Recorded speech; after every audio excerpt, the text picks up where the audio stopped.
Hi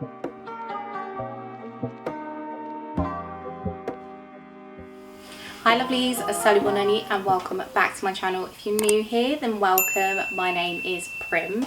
As you can tell from the title of the video, today I'm going to be talking about purchasing a new build property, and this is specific to the UK. So we've been in our home for about 3 months, and as we've been in here, I've been able to kind of reconsider some of the things that I considered to be a positive when I first decided that we were going to go for a new build property, and then also as time has gone on, I've been able to reflect on some of the things that are probably cons or disadvantages of going for a new build property. So firstly, when you go for a new build property, it includes all the white goods, so that's washing machine, dishwasher, fridge, generally the appliances that you'd kind of have to buy. And depending on what property you buy, on average they will have a guarantee of about 2 years, which is perfect. So you register on entry, and for me that was a real positive. As a young family and people that are starting out, we wanted to kind of continue having a more significant amount in our savings as we consider what we want to do down the line. So having to kind of cut corners a little bit and not have to buy some of those items is a big reduction, because we would have probably been looking at maybe 1.5 or 2,000 pounds just to get some of those things in and to get them installed. So for us that was a positive and a save. Now when it comes to another disadvantage about things that are in the property or fitted, so in advance when you go to see things in the showroom, everything is done to a really high spec, but I want people to keep in mind that that is a curated space. So what you're seeing there is done so that there aren't any imperfections, and you see everything like a spick and span. So obviously you will find that if you do enter the property, there might be some things that you're not happy with in terms of how things are fitted, i.e. talking about appliances in the kitchen. It might just be that certain panels aren't fitted in a certain way and you just need to make those readjustments. So I think obviously the pro is that you will have appliances in, however with that comes the quality of the products that are actually installed, because you don't have a choice. And with most developers, they go for a brand. So if they're going to go for Samsung or LG or Zanussi, everything in the property when it comes to white goods is that one brand. So maybe it might not necessarily be the quality or the taste or fitted to what you'd have been expecting. So the second thing for me is purchasing off a plan. So basically that means that you're buying before the actual final product is built or before you can see it. And at first it does sound bizarre because you want to kind of get a feel of the space, but buying off plan and seeing everything laid out, you don't really understand the dimensions and you can't quite translate them into real life. And I found that we particularly struggled with things like windows, and kind of having looked at it on plans, I felt quite confident, and then having walked into space I was like, oh, you know, some things weren't as I was expecting them. And so that's another thing with the new builds and things like that.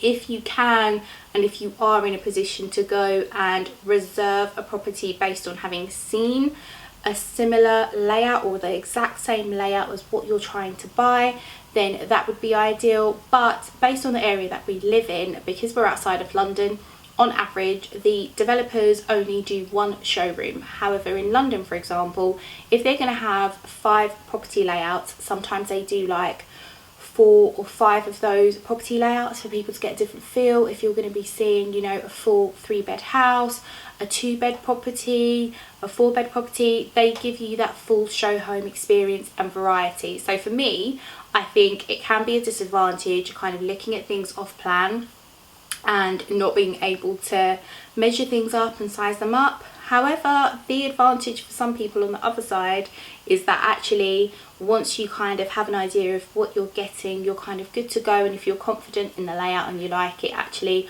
why would you wait? Just go for it and reserve. So another thing that we have kind of found to be a real positive with buying a new build property are the government schemes that are attached to new builds. Now, depending on what area you're in, if you're buying in London or outside of London, there will be a difference in how much the government can actually subsidise. So in London, it's 40% of the property value. However, if you're outside of London, it's 20% of the property value if you're using a Help to Buy scheme. It is a little bit different if you're going down the shared ownership route, but I will also do another video about our experience with exploring the shared ownership route and what that means for people. So for us, we are really happy with the options that the government offer, and it was actually quite attractive to us. So the idea that 20% of the lump sum amount on your mortgage kind of comes away because the government pay that at the forefront was really good and really appealing. However, the disadvantage to that is that you have to keep in mind that within a 5-year period, once you've completed your stay in your property for 5 years, you are then required to start paying back that government amount. Now, for example, if the government have paid 20,000 towards your property, that then means that you have to either remortgage to pay that lump sum, or you set up a direct debit. And for me, being a young family and knowing that I hope to expand our family in the future, it is a bit of a disadvantage because then I have to think really strategically and plan ahead well in advance about what could possibly happen and make sure we're in a good position.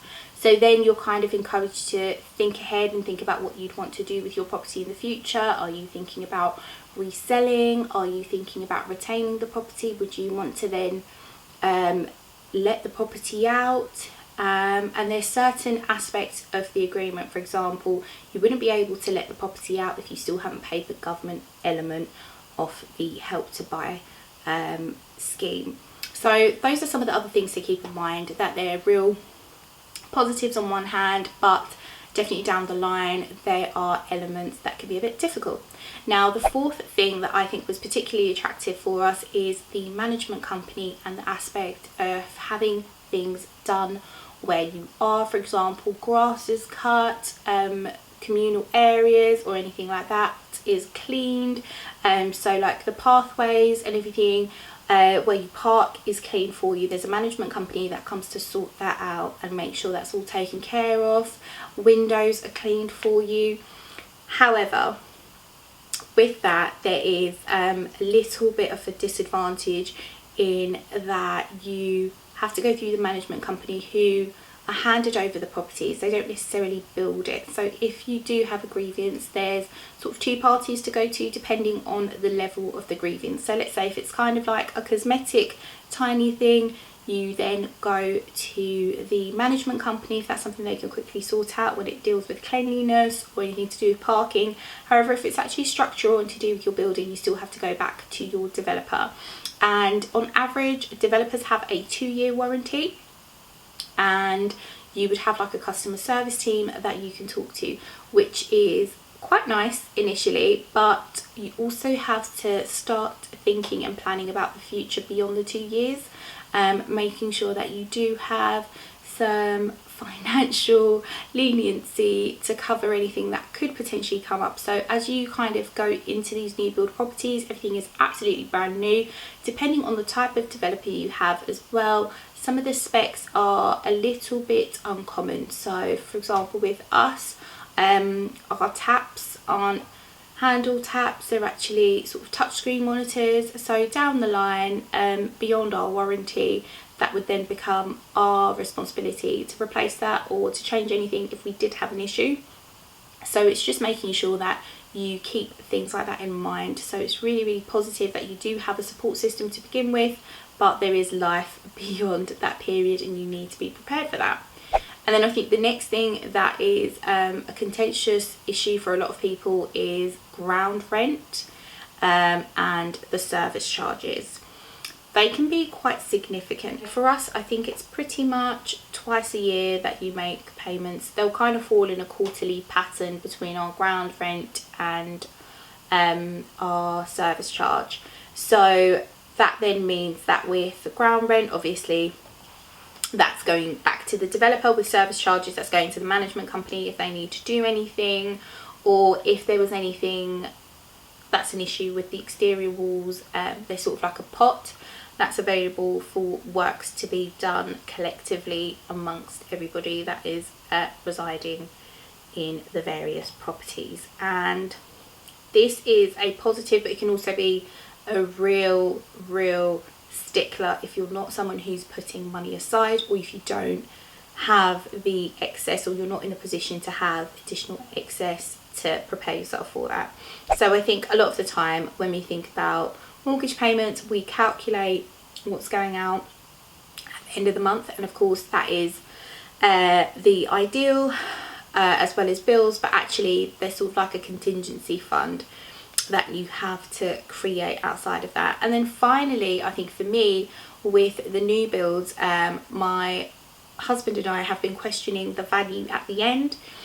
So I think new builds are very attractive initially, and they offer a lot of value if you're trying to enter the market. However, there is a little bit of anxiety about the property value equivalents down the line. So in some cases it does come across like they're a little bit overpriced compared to what might be in the local areas and what people have. Just the idea of it being a new build and certain specs just kind of shoots the price up.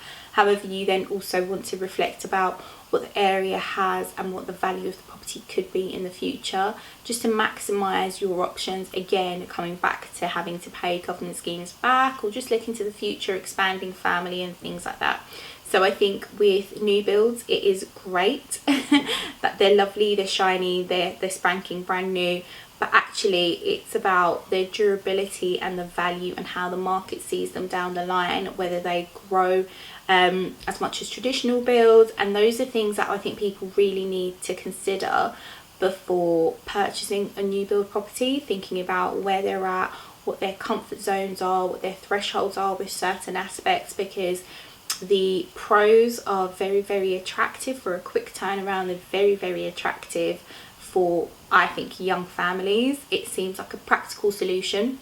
However, you also need to look down the line and consider what you'd like to do in the future and how that fits into your bigger plans. So overall, those are kind of the 5 areas that I wanted to touch on and share a little bit about how we were attracted by certain aspects. And then obviously, having been living in our property, we have questions, we have queries, some we've answered, some we'll see in the future. But what we are definitely doing is making sure that financially we will be in a position to be a bit more comfortable and be ready to deal with things as they come. And that is probably my biggest tip as a homeowner of a new build in the UK, is that contingency is everything.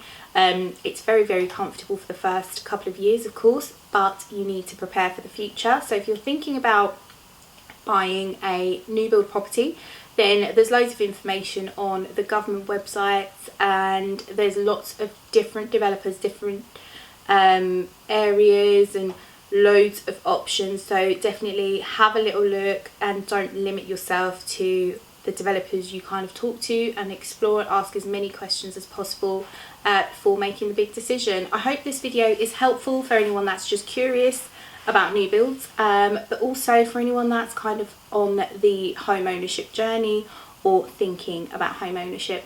Until the next video, guys, take care. Thanks for watching. Bye.